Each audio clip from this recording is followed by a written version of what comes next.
我是叶大卫，我是洪启文医师。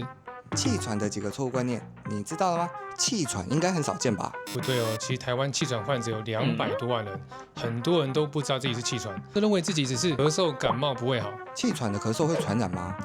它不是病毒细菌感染，所以它不会传染。不是只有小孩子会气喘吗？长大应该就会自己好了吧？的确，小孩比较常见，可是气喘患者长大后遇到生病，还是可能被引发出来。发作的时候一定会很喘吗？其实最常见的是咳嗽咳个不停，当你很严重的时候才真的喘起来。气喘的人是不是都不能运动啊？不是哦，像英国足球明星贝克汉就有气喘，但是只要你控制得好，做什么运动都可以。气喘药用下去一辈子都不能停药了吗？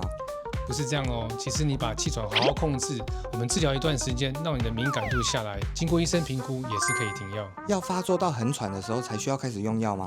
这样就太迟了哦，到时候要打类固醇，吃一堆药，那副作用更多。比较恰当的方式是，当你有一点症状，你觉得咳嗽紧紧闷闷的，及早开始西药治疗。更好的方式是平常做保养，让气喘不要发生。今天非常谢谢洪医师，以上这些错误观念你中了几个呢？被诊断出气喘不用担心，只要每天保养，积极控制，你也可以过正常生活。